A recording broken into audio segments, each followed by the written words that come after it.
अस्सलाम वालेकुम जी। क्या हाल चाल है? ठीक ठाक हो? अच्छा है भाई साहब जी, मटर करन दे जे खून दे वड्डन दे जे हूँ ठीक है। मटरां दा रेट डाउन हो गया तो जिमींदार रोंदे ने ठीक है। की करना, खर्चा भी नहीं पूरा होया ते हूँ ध्यान मटर विखांदा भाई। हूँ भाई साहब विखाओ मटर जेह्ड़े जे होए दे ने कि नहीं मोटे? सारे मोटे होए ने। देखो मटर विखा। देखो जी पुट्टी जान दे अज, वेखो मटर। देखो दोस्तों सारे किड्डे किड्डे तैयार मटर ने। एक की करिए रेट है नहीं जे हूँ इहदा। डंगरां नूं भी पाने ने सारे। यह हूँ डंगरां खाने ने, अगे बंदे खाते हूँ डंगर खान दे मटर ठीक है। पुट्टे ने चाहिए जे मोटे मटर ने। आ देखो यह वेखो ध्यान विखाना फिर भी। यह वेखो मटर ध्यान विखाना क्योंकि रेट घट गया। वेखो जिमींदारां दे कम्म, ये बंदे खांदे ने, मज्झां खान दियां। ये बंदे खांदे ना मटर, हूँ मज्झां खान दियां क्योंकि आ वेखो ऐ किड्डे किड्डे मोटे।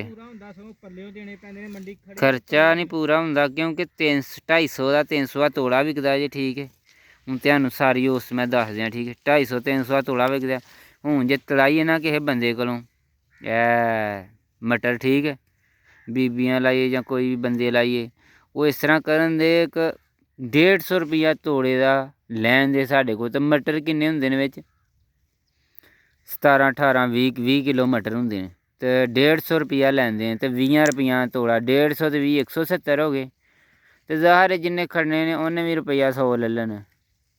170 ते 100 किन्ना हो गया? 270 हो गए। 270 रुपया दा तोड़ा जो है ना बंदे नूं जिमींदार नूं घर पै जांदा ठीक है। अग्गों जे ओहदा मैंहगा विके दा 500 600 विके ते फिर उन्होंने कुछ लभना। अगर ना विकया तो फिर हत्थ मलदा घर आए दा। ते कई दफ़ा ऐसा भी हुंदा है कि मटर लै जांदे ने ते जेब च जे न पैसे देने पैंदे ने किराया आह्लेआं नूं भी ते दूसरियां नूं भी कि नहीं बिकदा। कल मुंडा लैके गया तो उन्हें आखिया यार करना कि 250 का बेच के आया। मैं 250 बेच के आया हो, समझ नहीं आती पई। मैं सही है हूँ इधर आया ही पैली वाला सी कि साढ़े अपने ही मटर ते हूँ भाई जेह्ड़ा ना मटर वढ़दा पिया।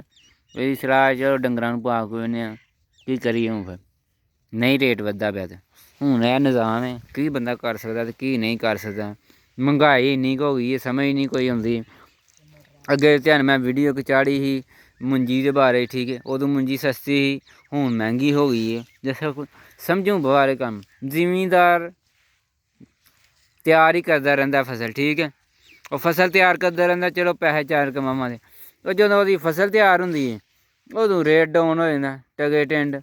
ते जदों तुर जांदी है वड्डियां मगरमच्छां दे हत्थ जिन्हां कोल पैसा बहुता वो करदे भी कक्ख नहीं। अंदरों शीशे वाले कमरे चों निकलदे ने चंगी है फसल सही है तो पत्तल बिच फलान ढींग हैं वो ले लैंदे ने। जदों मुक जांदी जिमींदारां कोलों ते जिमींदारां नूं थोड़े बहुते जेह्ड़े कोई पैसे दे छड़दे ने उस तो बाद रेट लाई दिंदे ने। जेह्ड़ी 1000 दी चीज़ ओह् करदे ने 2000 दी, आंदे ने हूँ 2000 दी लैनी है क्योंकि उन्हां दे हत्थ आई जंदी। ते एह् कम्म गलत है।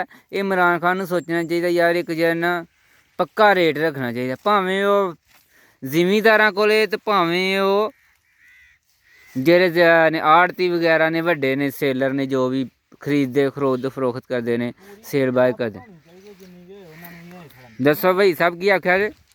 मैं कहा कि जे साढ़े कोलों ना 1900 दी मुंजी खड़ी जी ठीक हो गया ते उन्हां कोल जांदी चलो जी बड़े हो गई जी उन्होंने 200-300 रुपया वध जांदा उन्हां दा। चलो जी इन्नी प्रॉफिट बस उन्हां दी। ठीक हो उन्हां गया दा भाई साहब जी सीधा 1500 1200 1300 रुपया सीधा वध गया एक महीने दे विच मन पिछे मन पिछे। ਇਹ ਜ਼ਿਆਦਤੀ ਹੈ। ਇਹ ਇਮਰਾਨ ਖਾਨ ਨੂੰ ਜਿਹੜਾ ਨਾ ਰੇਟ बेचारा मर जाता 6 महीने ਉਹਨੂੰ ਵਿਚਾਰੇ ਨੂੰ ਖਰਚਾ ਵੀ ਕਰਨਾ ਪੈਂਦਾ ਸਾਰਾ ਕਰ ਕੁਰ ਕੇ ਤੇ ਮਗਰੋਂ ਤਾਂ ਵੀ 1800 ਦੀ ਵਿਕੀ। ਅੱਛਾ ਜੀ। ਤੇ ਜਿਹੜੇ ਦੂਸਰੇ ਨੇ ਛੈਲਰਾਂ ਵਾਲੇ ਉਹ ਭਾਈ ਸਾਹਿਬ ਜੀ ਅਗਲਿਆਂ ਨੇ 1 ਮਹੀਨੇ ਦੇ ਵਿੱਚ ਲੈ ਕੇ ਤੇ ਅਗਲਿਆਂ ਨੇ ਪੈਸੇ ਕਮਾ ਲਏ। ਤੁਹਾਨੂੰ 6 ਮਹੀਨੇ ਹੋ ਗਏ। ਇਹਨਾਂ ਦਾ ਕਹਿਣਾ ਹੈ ਜੀ ਕਿ ਅਸੀਂ 3-4 ਮਹੀਨੇ ਜਿਹੜਾ ਨਾ ਕਰਦੇ ਰਹਿੰਦੇ ਹਾਂ ਫਸਲ ਦੇ ਉੱਤੇ ਕੰਮ ਤੇ ਸਾਨੂੰ ਉਹ ਮਾਰਜਨ ਨਹੀਂ ਲੱਭਦਾ ਜਿਹੜਾ 3-4 ਮਹੀਨੇ ਕੰਮ ਕਰਨੇ ਆ ਠੀਕ ਹੈ। ਤੇ ਜਿਹੜੇ ਆ ਵੱਡੇ ਲੋਕ ਨੇ ਇਹ 10 ਦਿਨ 'ਚ ਆਪਣਾ ਜਿਹੜਾ ਨਾ ਕੰਮ ਕਲੀਅਰ ਕਰ ਲੈਂਦੇ ਨੇ ਠੀਕ ਹੈ। ਤਾਂ ਅੱਜ ਦੀ ਵੀਡੀਓ ਲਈ ਇੰਨਾ ਹੀ ਠੀਕ ਹੈ। ਤਾਂ ਕੋਈ ਨई ਵੀਡੀਓ ਬਣਾਉਣ ਵਾਸਤੇ ਠੀਕ ਹੈ ਹਮਾਰੇ ਚੈਨਲ ਨੂੰ ਸਬਸਕ੍ਰਾइब कर लो तो बैल आइकन पे जरा ना हिट कर दियो।